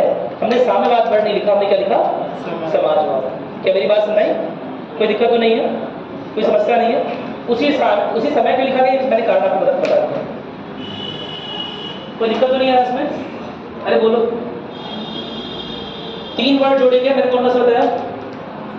समाजवाद। जोड़ने कारण लगा दिया, समझा दिया मैंने कि 2 गुट थे कहीं ना कहीं, और रूस, सोवियत रूस की ओर अपना झुकाव दिखाने के लिए समाजवाद शब्द दिखाया हमने उस समय पर लिखा। ऐसा ही समाजवाद था नहीं, समाजवादी व्यवस्था थी हमारे संविधान में थी, संविधान का भाग थी, लेकिन उस समय उस टाइम पर हमें ऐसा लगा कि अगर हम सोवियत रूस से अपनी निकटता दिखाते हैं तो ये अत्यधिक प्रेशर डालेगा अमेरिका के ऊपर। क्या मेरी बात सुने? तो उस समय ऐड करने का ये कारण था, एक तो वर्ड। दूसरा वर्ड क्या ऐड किया उस समय? पंथ निरपेक्षता, धर्म निरपेक्षता। उस समय धर्म के आधार पर बहुत सारे धीरे धीरे गुट बन रहे थे, इसमें एक था खालिस्तान, याद करो। क्या मेरी बात समझ? खालिस्तानी मूवमेंट चल रहा था। इसके अलावा जगह जगह पर धर्म के आधार पर बड़ी गुटबंदियां हो रही थी, तो वह दिखाने के लिए कि भारत जो है किसी एक धर्म का समर्थन नहीं कर सकता। क्या मेरी बात समझ? भारत एक धर्मनिरपेक्ष राष्ट्र है, या राज्यों का संघ, जो भी बोलो, राज्यों का संघ है। यह दिखाने के लिए वर्ड जो है वो सेकुलरिज्म अलग से ऐड किया गया, सेकुलर वर्ड अलग से ऐड किया गया प्रस्तावना। क्या मेरी बात समझ में आ गई? क्यों ऐड हुआ? कोई दिक्कत तो नहीं है? क्योंकि भारत उस समय, जिस समय वर्ड जोड़ा गया है, उस समय बहुत सारे क्या बोल सकते हैं, सांप्रदायिक तनाव, सांप्रदायिक माहौल से गुजर रहा था। ठीक है, गुटबंदी हो रही थी अलग अलग धर्मों के बीच में, जिसमें प्रभु मैंने जो बता दिया, खालिस्तान मूवमेंट चलने का काफी अंदेशा हुआ। ठीक है, सिखों वाला मूवमेंट चल रहा था। उस वजह से भारत ने ये बताने की कोशिश की, भारत धर्म के आधार पर किसी भी एक धर्म के प्रति कोई विशेष झुकाव नहीं रखता। क्या मेरी बात समझ में आ गई? अरे बोलो, समझ में आ गया? तीसरा वर्ड क्या है? अखंडता। अगेन वही कारण, गुटबंदी होने की वजह से लगातार ये प्रांत, लगातार ये दल, छोटे मोटे दल है ना, राष्ट्र विरोधी गतिविधियों में लिप्त हो रहे थे, और सेपरेशन की डिमांड कहीं ना कहीं स्टार्ट हो रही थी। तो यह दिखाने के लिए चाहे कितनी भी शक्ति लगा लो, भारत खंडित नहीं हो सकता। अखंडता वर्ड जोड़ दिया गया कि भावनात्मक रूप से भारत एक है ना। राज्यों का संघ है, इसका मतलब ये नहीं कि राज्य कभी भी अलग हो जाएंगे। ठीक है, भारत एक अखंड राष्ट्र है और हमेशा एक ही रहेगा। अगर बाह्य शक्तियां पड़ती भी है, अगर बाह्य शक्तियां लगती भी है, तो भी अखंडता बनी रहेगी। क्या मेरी बात समझ में? कोई दिक्कत तो नहीं है ना? बाह्य आंतरिक शक्तियां भी, किसी भी बाह्य आंतरिक शक्तियों के दबाव में भारत कभी भी क्या नहीं होगा, खंडित नहीं होगा। समझ में आ गया? तो ये 3 वर्ड जोड़े गए थे, अभी आगे भी देखेंगे। ठीक है, तो समझा दिया मैंने तुम्हें। इसका उद्देश्य, समाजवादी का व्यवस्था का उद्देश्य क्या है? बेसिकली कल्याणकारी राज्य की स्थापना करना है ना, जिसमें संसाधनों का समान वितरण, ताकि आर्थिक असमानता को दूर किया जाए। क्या मैंने एग्जांपल दिया था कि कैसे आप लोग क्या करोगे, कैसे जब अंबानी आपके घर आएगा तो कैसे मुझसे चाय का प्याला छीन लोगे। वो तो शर्म आ रही है, लेकिन करोगे ही, है ना। मेरी बात सुनाई? वो सोशल स्टेटस कैसे बना? आर्थिक असमानता की वजह से। क्या मेरी बात समझ में आ गई? वो सोशल स्टेटस कैसे बना है? आर्थिक असमानता की वजह से। भारत जैसे देश में हम देखते हैं कि सामाजिक रूप से पिछड़े हुए लोग है ना, 2 से 3 और वर्गीकरण होते हैं जिसकी वजह से समाज में पिछड़ते आते हैं। इसमें एक कारण है मजबूत आर्थिक, एक है धार्मिक और एक है जातीय। क्या मेरी बात समझ में? कोई दिक्कत तो नहीं है ना इसमें? ठीक है, हम इसके बारे में बात करेंगे आगे। ठीक है, ये सुना दिया मैंने। 42वें संशोधन के माध्यम से संविधान में जोड़ा गया है, राज्य को समाज के आर्थिक विकास में सक्रिय भूमिका निभाने के लिए प्रोत्साहित करता है। ठीक है, कोई दिक्कत नहीं है इसमें। समाजवादी व्यवस्था क्या होती है कि राज्य जो है समाज के पिछड़े वर्गों को लेकर उन्हें मुख्य धारा में किसी भी तरह से एकीकृत करे। वो वर्ग धर्म के आधार पर, जाति के आधार पर, आर्थिक व्यवस्था के आधार पर, किसी भी आधार पर पिछड़े हुए हो सकते हैं, उन्हें इंक्लूड करना है मुख्य धारा में। कोई दिक्कत तो नहीं है इसमें? ठीक। अगला है, अगला वर्ड, अगला मूल्य कौन सा है? पंथ निरपेक्ष। आप लोगों ने नोट किया है? सबके लिए नोट किया? पीडीएफ जो कल सेंड की थी, नहीं नोट किया है तो पीडीएफ सेंड कर दिया, उसे नोट कर लीजिएगा। ठीक है, कुछ जो चीजें एक्स्ट्रा करो वो नोट करते चलिए। ठीक, पंथ निरपेक्ष, धर्म निरपेक्ष समझा चुका हूं कि क्या होता है कि भारत कोई आधिकारिक धर्म नहीं है, भारत सभी धर्मों से बराबर दूरी रखेगा। ठीक है, और क्या लिखा हुआ है? सभी धर्मों का बराबर सम्मान करेगा, धर्मों के मामले में तटस्थ रहेगा। क्या मेरी बात सुने? किसी भी धर्म के प्रचार या पक्षपात में शामिल नहीं होगी सरकार। लेकिन यह बात जो समझाया था कि वेस्टर्न कॉन्सेप्ट ऑफ सेकुलरिज्म, यानी कि जो पाश्चात्य सोच है पंथ निरपेक्षता या धर्म निरपेक्षता को लेकर वो भारतीय सोच से थोड़ी सी अलग है। किस तरह से अलग है? हाँ, पॉजिटिव वे क्या है? मतलब फॉरेन में है कि लेट अस सपोज, है ना, किसी धार्मिक स्थान पर कोई बड़ा एक्सीडेंट हो जाए, मेरी बात समझ, वहाँ भगदड़ मच जाए, तो सरकार कैंप नहीं लगाएगी वहाँ पर? लगाएगी? नहीं लगाएगी? बोलेगी हम हमसे मतलब नहीं है, आप लोग गए दर्शन करने, हाँ? नहीं लगाएगी? लगाएगी। क्यों लगा रही है? वो तो धार्मिक स्थान है और भारत एक धर्मनिरपेक्ष सरकार होने का दावा करती है, भारत एक धर्मनिरपेक्ष राज्य होने का दावा करता है। लेकिन पॉजिटिव एक बात समझ लो कि भारत के कॉन्टेक्स्ट में ये बात कई बार बोली जाती है कि भारत में धर्म और राजनीति अलग अलग नहीं किए जा सकते। अब बताइए बात किसने बोली थी? किसने बोली थी? हाँ, विवेकानंद ने? अम्बेडकर ने नहीं बोली थी एग्जैक्टली, लेकिन अम्बेडकर का भी यही मत था, लेकिन बोली नहीं थी अम्बेडकर ने। पता है किसने बोली थी? बताओ, दिमाग लगाओ, विश्वास नहीं होगा जिसने जिन्होंने बोली थी। नहीं, विश्वास नहीं होगा। हाँ, गांधी जी ने बोली थी। मेरी बात सुनाई? गांधी जी ने बोला था भारत जैसे देश में धर्म और राजनीति अलग अलग नहीं कर सकते, धर्म के मॉरल्स का उपयोग करके, धर्म में जो नीति शिक्षा है उसका उपयोग करके लोगों को राजनीति करनी चाहिए। गांधी जी का वो, क्या मेरी बात है? उनका कहने का यह मतलब था कि धर्म और राजनीति को इसलिए अलग मत करो कि धर्म की जो राजनीति, धर्म में जो नीतियां हैं, धर्म में जो अच्छी बातें हैं उसका उपयोग करके राजनीति करो। क्या मेरी बात सुनाई? जैसे लोगों का भला करना वगैरह वगैरह, मेरे कहाँ के आदमी है ना, वो अलग दुनिया में रह रहे हैं, वो हम लोग सबको अच्छा अच्छा बनाने की कोशिश कर रहे हैं। क्या मेरी बात सुन रहे हैं? नहीं बात सुन रहे? तो वो सोचे कह रहे हैं। और उसके बाद हमने एक ही लाइन पकड़ ली कि भारत में धर्म और राज्य या धर्म और सरकार कभी भी अलग अलग हो ही नहीं सकते। हमने उसे अलग तरह से ले लिया कि हमें अलग करना ही नहीं, हमें धर्म के आधार पर ही राजनीति करनी। क्या मेरी बात समझ आ रही है? नहीं बात समझ रही? समझा? भारत में सेकुलरिज्म यानी कि पंथ निरपेक्ष या धर्म निरपेक्ष व्यवस्था है। इसका क्या मतलब होता है कि भारत की सरकार किसी भी धर्म विशेष के प्रति, समझ जाओ ना, किसी भी प्रकार की एक्स्ट्रा सहानुभूति नहीं रखेगी। मेरी बात समझ? लेकिन सकारात्मक वे में कैसे काम करेगी? पॉजिटिव वे में, कि अगर कभी भी बहुत जरूरत पड़ती है तो भारत की सरकार जो है लोगों की हेल्प करेगी। अगर उन्हें अपने धार्मिक स्थानों में जाने में दिक्कत हो रही है या किसी भी तरह की कठिनाई का सामना करना पड़ रहा है तो सरकार हेल्प कर सकती है। मेरी बात में ये होता है पॉजिटिव इंटरफेरेंस, यानी कि सकारात्मक हस्तक्षेप। कहीं नोट किया? कहीं नोट किया? इसमें लिखा नहीं है इसलिए बोल रहा हूँ। बैठे हुए सब हंसी तो पीडीएफ में आ जाएगी, है ना? नोट तो दिखा नहीं है, इसलिए कुछ सीधे बताऊंगा ही ना। सर पीडीएफ ले लीजिए, हम लोग आप बैठे हैं, है ना? कल तुम लोग कह रहे थे आने के लिए तो आए नहीं। आप सही माना करते हैं। अरे तुम तो बहुत बदमाश है। सर से मना करवा दीजिए, कह रहा हूँ सही मना करती। सही मना किया। अच्छा ठीक है। सकारात्मक सकारात्मक हस्तक्षेप,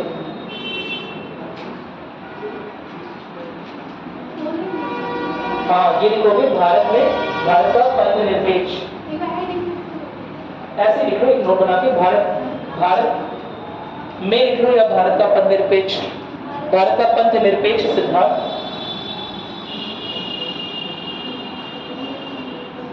सकारात्मक हस्तक्षेप से प्रेरित है। सकारात्मक हस्तक्षेप, पॉजिटिव इंटरफेरेंस से प्रेरित है। सब दोबारा बोलो। भारत का पंथ निरपेक्ष का सिद्धांत सकारात्मक हस्तक्षेप से प्रेरित है। ठीक है, एक ही बात में सुना करो ध्यान से, प्रेरित है। और यह धर्म निरपेक्षता की पाश्चात्य सोच से, धर्म निरपेक्षता की पाश्चात्य सोच से काफी अलग है।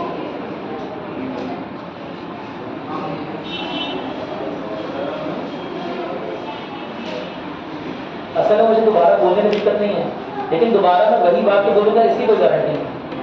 मेरी बात नहीं, कुछ एक्स्ट्रा निकल जाएगा। ठीक, तो पहले वाले बोल गए हमें तो कम लिख पाए। उसे कुछ एक्स्ट्रा लिखवा देते, उसी में नोट कर लिया।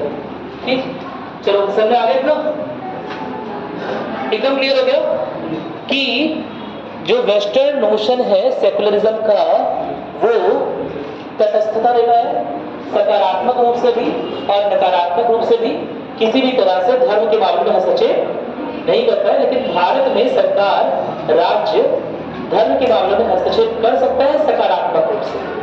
क्या मेरी बात समझ में आ गई? कोई दिक्कत तो नहीं है ना? ठीक। और ऐसा है क्यों? ताकि भारतीय समाज की बहुलता और विविधता को बनाए रखने और धार्मिक सद्भाव को प्रोत्साहित रखने में मदद करेगा।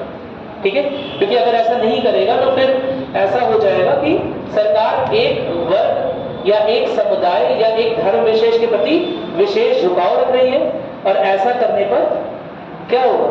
दूसरा वर्ग, दूसरा समुदाय क्या फील करेगा? शोषित फील करेगा। क्या मेरी बात में कटा हुआ फील करेगा? क्या आपने श्रीलंकन प्रॉब्लम के बारे में सुना है? श्रीलंका में क्या परेशानी हो रही है? पढ़ के आओगे श्रीलंका की परेशानी के बारे में, होमवर्क है तुम्हारा। क्या मेरी बात सुनाई? वरना हर एक टॉपिक ऐसा 5 मिनट का समय ले जाता है। ठीक है, आप पढ़ के आओगे, आपका होमवर्क है श्रीलंका में क्या परेशानी है। हम जो पेपर पढ़ रहे हैं जीएस पार्ट 2, उसमें अंतर्राष्ट्रीय संबंध भी आते हैं। ठीक है, जिसमें ये श्रीलंका की प्रॉब्लम क्या है, म्यांमार की प्रॉब्लम क्या है, सब जानना चाहिए। ठीक, चलो देख कर आओगे इसे। पश्चिमी वर्ग क्या है? इसमें चौथी की भी है, लेकिन इसमें हमारे के लोग नहीं लिखा था। पश्चिमी वर्ग क्या है? लोकतंत्रात्मक। काफी आसान है लोकतंत्रात्मक, कई बार बात हो चुकी है। इसमें जो सरकार का गठन होगा वो लोगों द्वारा होगा, है ना? लोगों के प्रतिनिधि जो है वो ही सरकार चला रहे होंगे, कोई दिक्कत तो नहीं है ना? उन्हीं में से सरकार का चयन होगा, और आगे चलकर कार्यपालिका के भी बहुत सारे लोग उन्हीं में से चुने जाएंगे, एग्जीक्यूटिव बन जाएंगे, काउंसिल ऑफ मिनिस्टर, याद आ रहा है मंत्रिपरिषद। मंत्रिपरिषद का चुनाव किन में से होता है? सांसदों में से। और सांसदों को कौन चुन के भेजता है? जनता। लोकसभा के सांसदों को यहाँ पर सीधे तौर पर, और राज्यसभा के सांसदों को अप्रत्यक्ष रूप से। मेरी बात में, लेकिन चुन के कौन भेजता है? जनता ही भेजती है। क्या मेरी बात क्लियर है? तो यह एक लोकतांत्रिक शासन प्रणाली है, कोई दिक्कत तो नहीं है ना? कोई समस्या नहीं है? इंडिया में जो डेमोक्रेसी है वो डायरेक्ट डेमोक्रेसी है या इनडायरेक्ट डेमोक्रेसी, यानी कि भारत में जो लोकतांत्रिक ढांचा है वो प्रत्यक्ष है या अप्रत्यक्ष है? प्रत्यक्ष है या अप्रत्यक्ष है? दोनों। सोच के बोलो। एक होता है डायरेक्ट डेमोक्रेसी, एक होता है इनडायरेक्ट डेमोक्रेसी। जो तुम बोल रही हो गणतांत्रिक व्यवस्था, अप्रत्यक्ष। ठीक है, लाइट नहीं, बहुत लोग गर्मी से रहे हैं, संडे को लाइट जलवाए। बताओ, अरे कुछ पूछ रहे हैं भाई। क्या आपने रिप्रेजेंटेटिव डेमोक्रेसी का नाम सुना है? प्रतिनिधिक लोकतंत्र, है ना? जहां जनता के द्वारा चुने गए प्रतिनिधि सरकार चला रहे होते हैं और जनता के बिहाफ पर जनता के लिए डिसीजन ले रहे होते हैं। आप जो भी पॉलिसी, जो भी योजना, जो भी कानून बनता है, क्या आप तक तुरंत पूछा था आपसे ये कानून लागू हो? विमुद्रीकरण के तरफ से पूछा गया था कि आप गुल्लक में कितने 500 रुपए के नोट हैं? मेरी बात समझ? उसमें पूछने आए थे कोई जने? नहीं आए थे। सारा डिसीजन किसने ले लिया? अरे ऐसे नहीं बोलोगे, सुनना। सारा डिसीजन किसने? सरकार ने लिया। किसने लिया? सरकार। वो सरकार किसकी है? हमारे द्वारा चुने हुए जनप्रतिनिधियों। क्या मेरी बात समझ आ गई? कोई दिक्कत तो नहीं है ना? तो जब जनता के द्वारा चुने गए जनप्रतिनिधि ही सरकार चला रहे हैं, है ना? और वो हमारे लिए डिसीजन ले रहे हैं, हमारे लिए ही सारा निर्णय ले रहे हैं। निर्णय या योजना जो भी बन रही है उसमें डायरेक्ट पार्टिसिपेशन हमारा नहीं है, उसमें सीधे तौर पर हमारी भागीदारी नहीं है। जो जनता का प्रतिनिधि यहाँ से गया, है ना, वो हमारे लिए निर्णय ले रहा है। क्या मेरी बात सुनाई? जो जनता का प्रतिनिधि किसी क्षेत्र से जा रहा है वो अपने क्षेत्र के ओपिनियन को, अपने क्षेत्र के मत को प्रदर्शित कर रहा है। क्या मेरी बात सुनी? ऐसी डेमोक्रेटिक कंट्री को, ऐसी लोकतांत्रिक व्यवस्था को बोलते हैं इनडायरेक्ट डेमोक्रेसी। मेरी बात सुनाई? नोट कर लो कहीं, इनडायरेक्ट डेमोक्रेसी या अप्रत्यक्ष लोकतंत्र। समझ रहे? इनडायरेक्ट, क्योंकि हमने डायरेक्ट कोई डिसीजन नहीं किया, हमने डिसीजन लिया गवर्नमेंट को चुनने का 5 साल में कितनी बार? एक बार। और गवर्नमेंट ने बहुत सारी योजना 5 साल में कितनी बनाई? कितनी योजना बनाई? पता नहीं कितनी सारी योजना बनाई। क्या आपसे पूछा गया? क्या अभ्युदय योजना लॉन्च करने से पहले आपसे पूछा गया था? क्या एलपीजी योजना लॉन्च करने से पहले आपसे पूछा गया? या कोई भी ऐसी स्कीम उज्ज्वला योजना? हाँ, नहीं पूछा जा रहा। मेरी बात सुनाई? इसी को बोलते हैं इनडायरेक्ट डेमोक्रेसी। क्या मेरी बात सुनाई? जहां पर लोकतंत्र कैसे चल रहा है? जहां पर प्रतिनिधि फैसले ले रहे हैं जनता के बिहाफ में। क्या मेरी बात सुनाई? जहां पर जनता के लिए जनप्रतिनिधि फैसला लेते हैं, है ना, उन्हें बोलते हैं इनडायरेक्ट डेमोक्रेसी या फिर रिप्रेजेंटेटिव डेमोक्रेसी से हिंदी में बोलते हैं प्रतिनिधिक लोकतंत्र। लिख लो, प्रतिनिधिक लोकतंत्र। ठीक है। अब और कौन सी डेमोक्रेसी होती है भाई? और भी कोई डेमोक्रेसी होती है क्या? यही वाली होती है। एक और तरह की होती है, कौन सी बताओ? कहाँ पर? भारत में जो ये स्कूल लेने से पहले नहीं, मतलब जनता से नहीं पूछा जाता है। हाँ, और कई जगह ऐसे देश हैं जो मतलब जो पूछते हैं, Yes, sir. जो बड़ी योजनाओं के पीछे या बड़ी कानून बनाने के पीछे, बड़े कानून बनाने के पीछे लोगों से जनमत संग्रह कराते हैं, रेफरेंडम कराते हैं। मेरी बात सुने, पब्लिक रेफरेंडम में पब्लिक वोटिंग कराते हैं, लोग वोट लेते हैं। कुछ नहीं करेंगे तो ऑनलाइन प्लेटफॉर्म देंगे, उसमें यस या नो दबाओ, क्या चाहते हो। क्या आपने ब्रेक्जिट का नाम सुना है? ब्रेक्जिट, ब्रिटेन जो है वो यूरोपियन संघ से अलग हो गया था ब्रेक्जिट के माध्यम से। यह फैसला किसने लिया था? ब्रिटेन की संसद ने या ब्रिटेन के लोगों ने? दोनों ने। लोगों ने कैसे लिया था? जन भागीदारी, ऑनलाइन वोटिंग। मेरी बात सुन भाई, एसएमएस। कितने लोग चाहते हैं कि ब्रिटेन यूरोपियन संघ का भाग रहे, कितने लोग नहीं चाहते हैं। ऑनलाइन वोटिंग हुई, उसके बेस पे डिसीजन हुआ। क्या मेरी बात सुन भाई? अरे बोलो, समझ में आ रहा है? भारत में जम्मू कश्मीर के साथ अभी सब कुछ 370 हटा। आपसे पूछा गया कितने लोगों के पास मैसेज आया था? मैसेज आया था गवर्नमेंट का? किसका मैसेज आया था? नहीं आया था किसी का। आ ही नहीं सकता। क्यों नहीं आ सकता? क्योंकि हमारे सारे फैसले हमारे प्रतिनिधि लेते हैं। ऐसे लोकतंत्र को बोलते हैं प्रतिनिधिक लोकतंत्र। क्या मेरी बात सुनाई? अरे बोलो, हमारा बड़ा से बड़ा फैसला कौन लेगा? हमारे द्वारा निर्वाचित प्रतिनिधि। कोई दिक्कत तो नहीं है? हमारे द्वारा निर्वाचित सरकारें जो हमारी प्रतिनिधियों द्वारा चलाई जा रही है। कोई दिक्कत तो नहीं है ना इसमें? सर, भारत में इसको क्यों नहीं लागू किया? हाँ, अब ये सब पूछते रहना, ये सब बहुत ज्यादा हो जाएगा ना। भारत में लागू नहीं हो पाया, वो भारत में लोकतंत्र ही मिल गया। अभी भी स्वतंत्रता मिली है, तुमसे वो एकदम चाहिए है ना। स्कैंडिनेवियाई देशों में ऐसा लोकतंत्र चलता है जहां पर छोटी छोटी बातों के लिए वोटिंग करना जाता है। मेरी बात सुन रहे? छोटी छोटी बातों के लिए नहीं, लेकिन हाँ नॉर्मली अगर कोई भी कानून आ रहा है तो उसके लिए पब्लिक वोटिंग का सहारा लेते हैं। स्कैंडिनेवियाई देश, एक दिन बोला तो देखने के लिए देखा था, नहीं देखा था? क्यों नहीं देख के आते? स्कैंडिनेवियन आज भी लोग देख के आओ। स्कैंडिनेवियन नेशन, स्कैंडिनेवियाई देश कौन कौन से होते हैं? ठीक है, स्कैंडिनेवियाई। ठीक है, स्कैंडिनेवियन लिख लो, स्कैंडिनेवियन देश कौन कौन से? ठीक है, वहां पर किस तरह की डेमोक्रेसी है? प्रत्यक्ष टाइप की। वहां पर जो कानून या कुछ भी इस तरह के मसले हैं वो जनता से वोटिंग द्वारा लेकर डिसाइड करेंगे। क्या मेरी बात समझ में? कोई दिक्कत तो नहीं है? समझ आ गया? तो लोकतंत्र इस दो तरह का है। आपको बता देगा इंडिया में कैसी डेमोक्रेसी है, रिप्रेजेंटेटिव टाइप की, जहां हमारे रिप्रेजेंटेटिव, जहां हमारे प्रतिनिधि डिसाइड कर रहे होते हैं कि हमारे लिए क्या अच्छा रहेगा, क्या बुरा रहेगा। क्या मेरी बात क्लियर है? कोई दिक्कत तो नहीं है इसमें? अरे बोलो। ठीक है, आप लोग बात कर रहे हो कि भारत में क्यों लागू हुआ? अरे भारत में जब इलेक्शन पहली बार हो रहा था सन 1952 में, तो कई लोगों ने विश्व पॉलिटी के कई सारे लोगों ने बोला था तो चमत्कार हो गया, ये तो हो ही नहीं सकता था। क्योंकि उस समय जब ये पहली बार इलेक्शन हो रहा है उस समय 90% जनता क्या है? अशिक्षित है। मेरी बात सुने? उसके लिए जो कांग्रेस भी वैसे लिखा है ना, और जो अदर पार्टीज है वो भी वैसे लिखी है। कैसे पहचानेंगे? उस समय चुनाव चिन्हों का पहली बार आविष्कार हुआ। मेरी बात सुने? चुनाव चिन्हों का आविष्कार इसीलिए क्योंकि भारत में इतने अशिक्षित लोग थे, पहचानते कैसे कौन सी पार्टी वोट देने जा रहे हैं? उनके लिए तो काफी वैसे लिखा है और बाबी वैसे लिखा है। मेरी बात सुन रहे? अरे बोलो, मेरी बात सुन रही है? तो ऐसे लोकतंत्र, ऐसी जगह पर लोकतंत्र स्थापित हो गया, यही कुदरत का करिश्मा है। मेरी बात सुन रहे? यही 8वां अजूबा है। कई लोग 8वां अजूबा लगता है कि हो ही नहीं पाएगा, तो ऐसे लोकतंत्र की डिमांड अभी नहीं कर सकते, आगे चलकर उस तरह बनी जाए, है ना। भारत में एक बार ऐसा हुआ, एक डिसीजन को लेकर एक राज्य सरकार ने लोगों से जनमत करवाया है, आपके पास आपको सर्च करके आना है, आपका ये होमवर्क है, किस राज्य सरकार ने ऐसा किया। राज्य सरकार ने नहीं किया, सॉरी एक सरकार ने किया, बस इतना बोल रहा हूँ, ठीक है, एक सरकार ने ऐसा किया है। सरदार वल्लभ पटेल को वह नहीं उस तरह का नहीं, उस बारे में बात नहीं, ठीक है।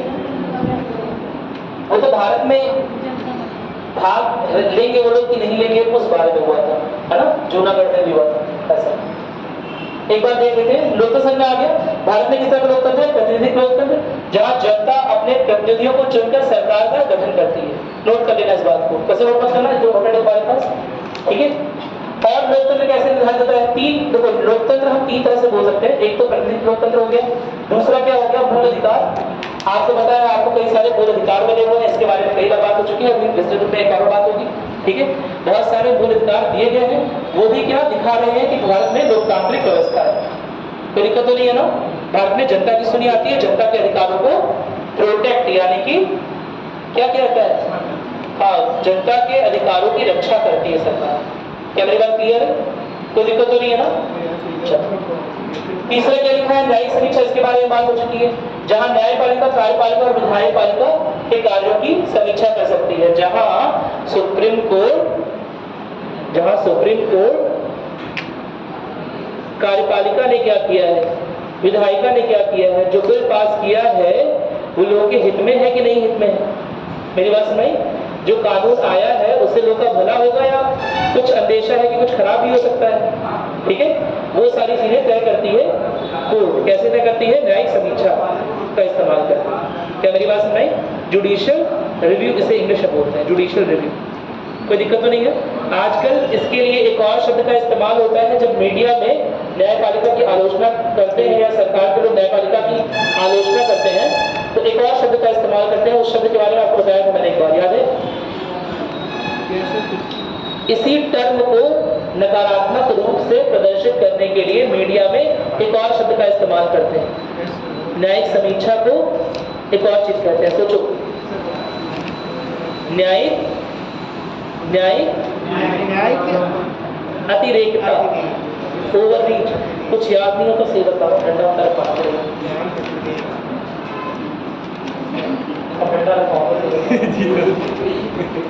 कुछ याद तो नहीं कर रहे तुमको, बताया था सभी क्लास में, है ना। अब आए नहीं हो तो बात अलग है। न्यायिक अतिरेकता ने बताया था क्लास में। न्यायिक अतिरेकता क्या होती है? यही जुडिशियल समीक्षा। इसकी अगर आलोचना करनी होगी तो हम इसके बोलेंगे, न्यायपालिका अपनी शक्तियों का दुरुपयोग कर रही है। न्यायपालिका की शक्ति है न्याय देना, ना कि विधायक के काम में दखलंदाजी करना, ना ही बिल बताना कि कौन सा बिल पास होना चाहिए, कौन सा बिल नहीं पास होना चाहिए। क्या मेरी बात सुने? तो जब न्यायपालिका के बिल संबंधी जो भी शक्तियां हैं, बिल को निरस्त करने की शक्ति जो है, बिल को निरस्त करने की जो शक्ति न्यायपालिका में अंतर्निहित है, जब इसकी आलोचना करनी होती है तो न्यायिक समीक्षा को क्या बोलते हैं? न्यायिक अतिरेकता। क्या मेरी बात सुनाई? यानी न्यायपालिका अपनी बाउंड्री नहीं समझ रही है, अपनी बाउंड्री को क्रॉस कर रही है। कोई दिक्कत तो नहीं है ना? अरे बोलो, चलो आगे बढ़े, ठीक है। इसके बाद अब इसके बारे में कई बार बात हो चुकी है। गणतंत्र क्या होता है, गणराज्य क्या होता है, क्या होता है? देखिए सीधे राष्ट्रपति को चुनते हैं, सीधे जाकर राष्ट्रपति को चुनते हैं, जनता से प्रत्यक्ष रूप से। मैंने तो कभी, मैं इतनी उम्र हो रही है मेरी, बाल पक रहे हैं, है ना, मैं कभी भी राष्ट्रपति के चुनाव में पार्टिसिपेट नहीं करता हूँ। अप्रत्यक्ष रूप, सीधे रूप से नहीं, है ना। अप्रत्यक्ष रूप से, और सीधे राष्ट्रपति नहीं बोलोगे, अप्रत्यक्ष रूप से अगर राष्ट्र का प्रमुख चुनने में जनता की भागीदारी है तो ऐसी व्यवस्था हो, क्या बोलते हैं? गणतांत्रिक व्यवस्था। क्या मेरी बात नहीं? जो राष्ट्र का प्रमुख है, जो देश का प्रमुख है, यह सरकार का भी प्रमुख है। कहने के लिए नॉमिनल हेड तो होता ही है ना, आपको बताया मैंने, है ना। तो कहने के लिए तो प्रमुख है, हालांकि सारा कार्य जो है वो कौन कर रहा है? प्रधानमंत्री कर रहा है, लेकिन किसके साइन के बाद कर रहा है? राष्ट्रपति के साइन के बाद कर रहा है, ठीक है। तो इस वजह से अगर लोग जो है वो देश की सरकार का मुखिया सीधे या फिर टेढ़े नहीं, प्रत्यक्ष या फिर अप्रत्यक्ष रूप से चुन सकते हैं, तो उसे क्या बोलेंगे? गणतंत्र बोलेंगे। याद रखना, लोकतंत्र गणतंत्र एक ही चीज नहीं है। मेरी बात नहीं, सब कुछ सुनने में एक जैसा लग रहा है, लोकतंत्र गणतंत्र अलग अलग चीजें हैं। जहाँ सरकार आप चुन रहे हैं, शासन व्यवस्था आपके द्वारा चुने गए जनप्रतिनिधि चला रहे हैं, वो क्या है, वो लोकतंत्र है। जहाँ उस सरकार का मुखिया भी आप चुन रहे हैं, जहाँ उस सरकार का मुखिया भी आप चुन रहे हैं, वो क्या है, गणतंत्र। नहीं समझ आई बात? अरे बोलो, आ गया नहीं है? सबको समझ आ गया? लोकतंत्र गणतंत्र में क्या अंतर है? लोकतंत्र में सरकार चुनाव कर रहे हैं, लेकिन गणतंत्र में सरकार का मुखिया चुन रहे हैं। मेरी बात समझ? राष्ट्रपति का चुनाव में हो सकता है प्रत्यक्ष रूप से नहीं, लेकिन आप प्रत्यक्ष रूप से चुनाव कर रहे हो, लेकिन करते हैं। क्या मेरी बात समझ में आ गई? चलो आगे बढ़ रहे हैं। इसका मतलब क्या है? भारत का प्रमुख राष्ट्रपति जनता द्वारा चुना जाता है, ना कि किसी वंशानुगत अधिकार, है ना? जहां लिखा है जनता के द्वारा चुना जाता है, वहां लिखना जनता के द्वारा अप्रत्यक्ष रूप से चुना जाता है। क्या मेरी बात समझ में आ गई? कोई दिक्कत तो नहीं है ना? इस बात को याद रखना, अप्रत्यक्ष रूप से। भारत में इसीलिए बोलते हैं गणतंत्र थोड़ा कम है, लोकतंत्र ज्यादा है। क्या मेरी बात समझ में? कोई दिक्कत तो नहीं है? गणतंत्र थोड़ा कम क्यों है? क्योंकि अप्रत्यक्ष रूप से राष्ट्रपति को चुन रहे हैं, प्रत्यक्ष रूप से राष्ट्र के मुखिया को नहीं चुन रहे। कोई दिक्कत तो नहीं है ना? अरे बोलो सर, और राज्यपाल को भी तो अप्रत्यक्ष रूप से तो राज्यपाल को कहाँ चुनते हैं? अरे नहीं, अप्रत्यक्ष रूप से नहीं चुनते राज्यपाल को, हम अप्रत्यक्ष रूप से भी नहीं चुनते। वो क्या होता है? राज्यपाल कैसे चुन के आता है? प्रधानमंत्री द्वारा, राष्ट्रपति द्वारा अपॉइंटेड होता है, चुना। उसका निर्वाचन वोटों के आधार पर नहीं होता, किसी भी आदमी को राज्यपाल बनाया जा सकता है। मेरी बात में, अगर आपकी योग्यता है तो, अगर आपको कोई राजनीतिक वो भी नहीं, समझ आओ ना, कोई राजनीतिक क्या होते हैं, अनुभव भी नहीं है, लेकिन अगर आपकी योग्यता आप 35 साल से ऊपर हो तो आप बड़े आराम से राज्यपाल बन सकते हो। वही तो कह रहा हूँ, राज्यपाल बिना किसी योग्यता के, कोई राजनीतिक अनुभव नहीं है, किसी भी कभी सदस्य नहीं है, तो भी बन सकता है। ठीक है, बड़े आराम से अपॉइंट हो सकता है, उसे जनता के द्वारा नहीं चुना जा रहा है। राज्यपाल यहाँ पर संघ में क्या काम होता है राज्यपाल का? गवर्नर का। हाँ, वेरी गुड। केंद्र सरकार का प्रतिनिधि होता है राज्य में। कुछ याद आ रहा है? इसी तरह गवर्नर काम नहीं करता यहाँ पर? अरे याद करो, एक्ट पढ़ा चुका हूँ, याद आ रहा है? एक्ट पढ़ाया कि नहीं पढ़ाया? पढ़ाया ना? वहां का जो वॉइस, वहां का जो सेक्रेटरी था, वो ब्रिटेन की संसद में भारत का प्रतिनिधि था। यहाँ पर जो गवर्नर है वो वहाँ की क्या बोलेंगे, यहाँ पर गवर्नर बोल रहे हैं, वाइसराय बोलो, वो वहाँ की सरकार का यहाँ प्रतिनिधि है, वहाँ के क्राउन का, वहाँ की राजशाही का यहाँ प्रतिनिधि। क्या मेरी बात नहीं? तो सेम तरह से केंद्र सरकार का प्रतिनिधि कौन है राज्य में? राज्यपाल। मेरी बात समझ? चलो ठीक है। अब लोकतंत्र को मजबूत करता है और सुनिश्चित करता है कि सर्वोच्च पद पर योग्य व्यक्ति पहुंचे, क्योंकि वंशानुगत है नहीं, तो सर्वोच्च पद पर योग्य व्यक्ति पहुंचे और लोकतंत्र सुनिश्चित हो जाएगा, क्योंकि सरकार भी लोगों द्वारा चुन के जा रही है और जो सरकार का मुखिया है वो भी लोगों द्वारा चुन के जा रहा है। भले अप्रत्यक्ष रूप से जा रहा है, लेकिन चुन के तो लोगों द्वारा जा रहा है। क्या मेरी बात समझ? कोई दिक्कत तो नहीं है ना? तो गणतंत्र लोकतंत्र को सपोर्ट करता है एक तरह से। क्या मेरी बात क्लियर है? गणतंत्र जो है वो लोकतांत्रिक जो भावना है उसे सपोर्ट करने का सपोर्ट सिस्टम। क्या मेरी बात क्लियर हो गई? कोई दिक्कत तो नहीं है इसमें? चलो ठीक है, आगे बढ़ रहे हैं। इसके अलावा क्या है? अगला मूल्य जो प्रस्तावना में है, न्याय। क्या मतलब होता है न्याय का? ये बता चुका हूं मैं तुम्हें। 3 तरह के न्याय हैं जो कि प्रस्तावना में दिए गए हैं।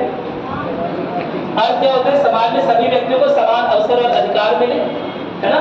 समाज में सभी के साथ न्याय हो, यानी कि समाज में सभी व्यक्तियों को समान तरह का अवसर और अधिकार मिले। 3 तरह का न्याय शामिल है। पहला है सामाजिक न्याय, दूसरा है आर्थिक न्याय, तीसरा है राजनीतिक न्याय। सामाजिक न्याय के बारे में बात कर चुके एक बार। जाति के, धर्म के, लिंग के आधार पर, भाषा के भी आधार पर किसी भी तरह का भेदभाव न हो। क्या मेरी बात सही? जाति, धर्म, लिंग, भाषा, क्षेत्र के आधार पर किसी भी तरह का भेदभाव ना हो, तो ये होता है सामाजिक न्याय। समाज में सब बराबर है, सबको बराबरी करता है। क्या मेरी बात क्लियर है? अरे बोलो, ठीक है। दूसरा क्या है? आर्थिक न्याय। आर्थिक न्याय यानी कि सभी को समान रोजगार के अवसर मिले, ठीक है। आर्थिक संसाधनों का समान रूप से वितरण, ठीक है। यहाँ पर याद रखना है, आर्थिक न्याय जो है भारत में वो आर्थिक समानता नहीं है, आर्थिक समता की पुष्टि करता है। मेरी बात सुनाई? समझाया था ना आर्थिक समता क्या अंतर होता है समानता समता में, याद है? समानता से लोगों को जो है समान रूप से वितरित किया जाता हाँ, समानता है कि लोगों को समान रूप से वितरित करना है ना, जो भी संसाधनों का वितरण समान है। समता अलग है, लोगों तक समानता का भाव आए, यानी कि अगर इनके पास ज्यादा है इनके पास कम है तो इन्हें वितरण किया जाए ताकि ये भी बराबरी पर पहुंचे। अगर दोनों को वितरण कर देंगे तो दोनों बराबर, दोनों में वही गैप मेंटेन रहेगा, दोबारा से वही अंतर रहेगा। मेरी बात सुनाई? इस अंतर को नहीं पूरा कर पाएगा, है ना? क्या मेरी बात सुनाई? तो आर्थिक न्याय क्या है कि जो आर्थिक रूप से पिछड़े लोग हैं उन्हें क्या दे सकता, किसी भी तरह का समानता, मतलब रोजगार पाने का अवसर दे, मौका दे, ठीक है, आर्थिक संसाधनों का इस तरह से वितरण करे कि वो लोग भी पिछड़े ना रह जाए। क्या मेरी बात समझ में आ गई? ठीक है। तीसरा न्याय कौन सा है? राजनीतिक न्याय। उसने किसी ने पूछा था राजनीतिक न्याय होता क्या है? बहुत सिंपल सी भाषा में राजनीतिक न्याय क्या है? जब सभी लोगों को मत का अधिकार है ना, धर्म के, जाति के, भाषा के, क्लास यानी कि वर्ग के, समुदाय के, लिंग के आधार पर क्या मत अलग अलग हो सकते हैं? क्या मत की वैल्यू अलग अलग होगी? नहीं होगी ना? अरे बोलो, मेरी बात में जितनी अंबानी की वोट की वैल्यू होगी एक, उतनी ही मेरे भी वोट की वैल्यू होगी। कितनी होगी वोट की वैल्यू? एक ही होगी। क्या मेरी बात समझ? जितनी राष्ट्रपति की वोट की वैल्यू होगी एक, उतने ही मेरी वोट की वैल्यू होगी एक। अरे बोलो, मेरी बात समझ? तो ये राजनीतिक न्याय है। क्या मेरी बात क्लियर है? और वंशानुगत प्रणाली नहीं चल रही होती है ना, ये भी राजनीतिक न्याय में आता है। हालांकि इसमें प्रॉपर्टी, हाँ, सरकार में भाग लेने का समान अधिकार, यही वंशानुगत, कि सरकार में जो लोग रहेंगे कोई जरूरी नहीं है कि वंश दर वंश आए, है ना, उन्हें राजनीति में या सरकार का भाग बनने में समान रूप का अधिकार प्राप्त है। क्या मेरी बात क्लियर है? इसी को हम क्या बोलते हैं? राजनीतिक अधिकार। तो तीन तरह के न्याय हो गए। कौन कौन से? सामाजिक न्याय, आर्थिक न्याय और राजनीतिक न्याय। याद रहेगा? स्वतंत्रता पर आ रहे हैं, इसके बारे में कई बार बात हो गई थी वैसे, है ना? कितने तरह की स्वतंत्रता है प्रस्तावना के अनुसार? हाँ,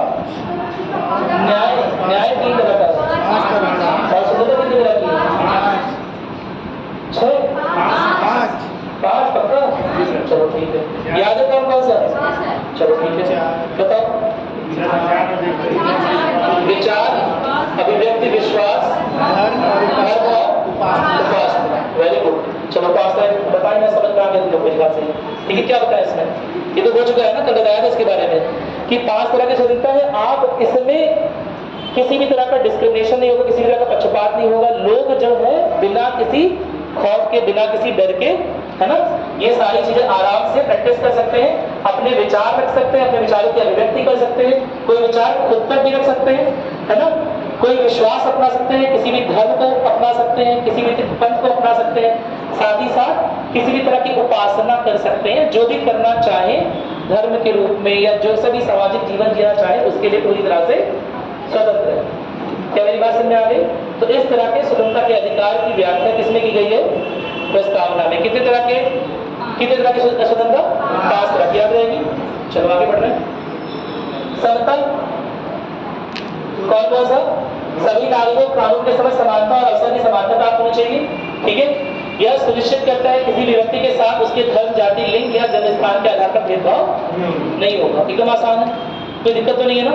समता का अधिकार तुम समझो, समता के बारे में बात कर चुके हैं कि किसी भी तरह का भेदभाव नहीं है। साथ ही साथ जो जो पिछड़े हुए लोग हैं, है ना, उन्हें भी मुख्य धारा में किसी तरह से एकीकृत करना है। क्या मेरी बात क्लियर है? कोई दिक्कत तो नहीं है ना? याद क्या रखना है कि कानून के समझ समानता। एक और बात है, कानून के समझ समानता है कि कानून के सामने चाहे वही क्राइम, है ना, कोई भी किया हो, चाहे किसी भी वर्ग के आदमी ने किया हो, है ना, चाहे वर्ग के आधार पर किसी भी भाषा के आदमी ने किया हो या किसी भी लिंग के व्यक्ति ने किया हो। क्या मेरी बात समझ? लेकिन फिर भी कानून की नजरों में क्या रहेगा? समान रहेगा। क्या मेरी बात समझ आ रही है? अगर 15 साल का बच्चा कोई अपराध करता है तो क्या उसके लिए वही सजा का प्रावधान है जो 18 या 19 साल है? तो कहाँ समान हो गया? 15 साल जो रिलाइजेशन एक्ट आ गया है, 15 साल 14 साल की नहीं है, 16 साल, 16 से 18 साल का। चेंज तो हुआ है लेकिन 1618 हो गया, इसलिए मैं 15 के बोल रहा हूँ। बताओ अच्छा, तो कहाँ से होता है, कहाँ कानून के सामने समान है?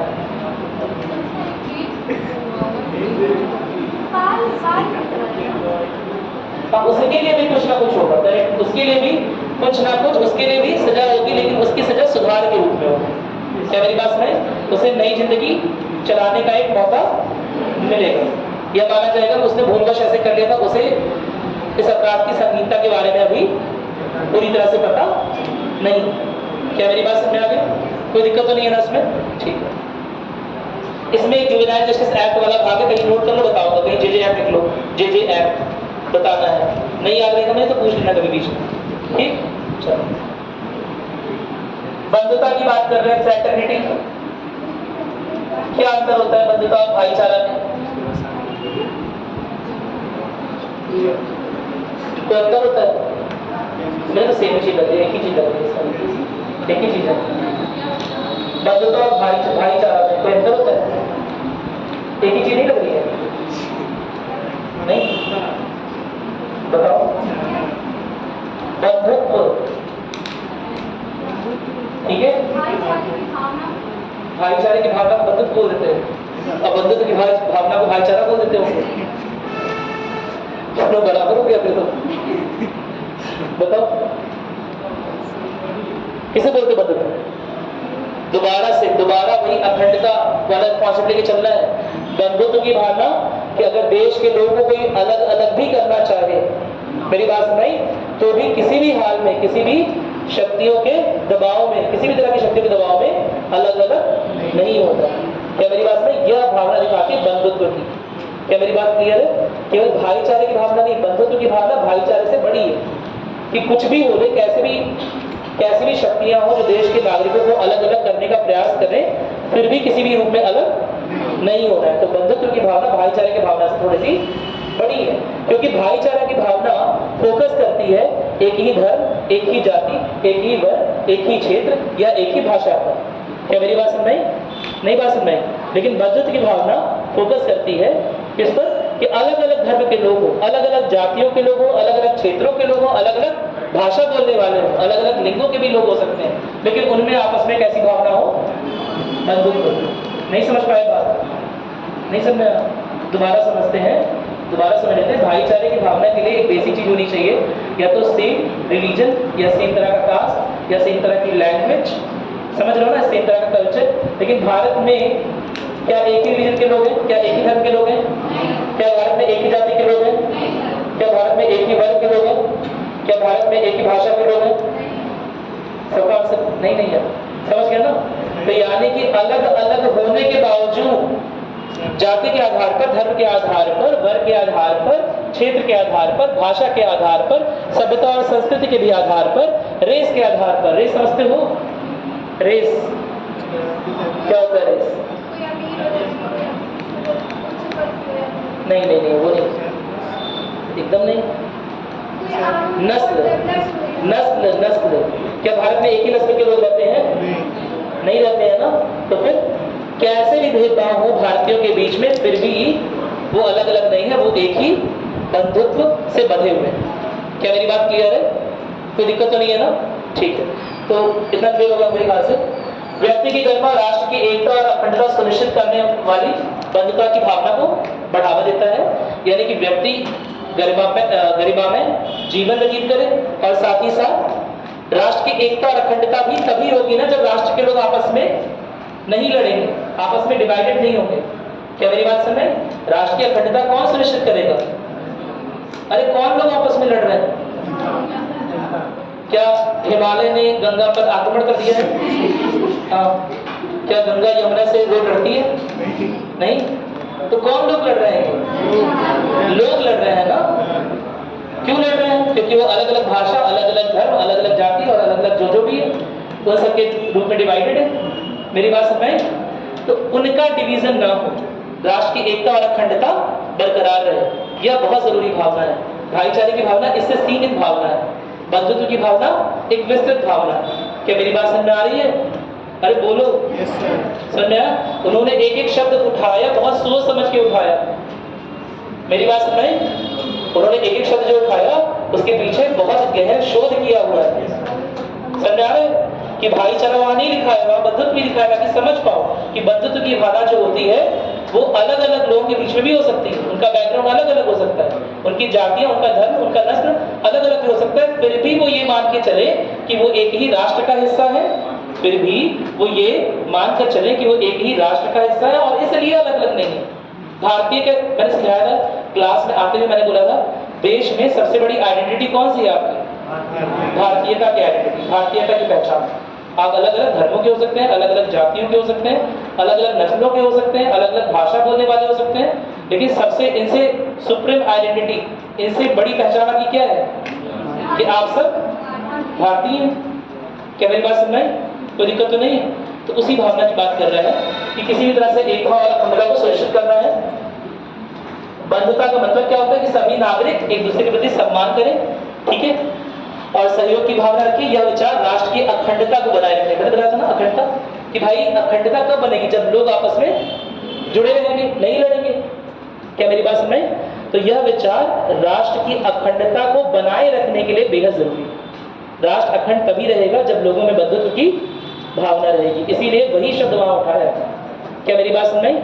अरे बोलो, नहीं समझ में आ गया? नोट कर रहे हो कि बस समझ रहे हो? कुछ तो नोट करते चलो, कहीं नहीं। ठीक है, हम कुछ केसेस के बारे में बात करेंगे।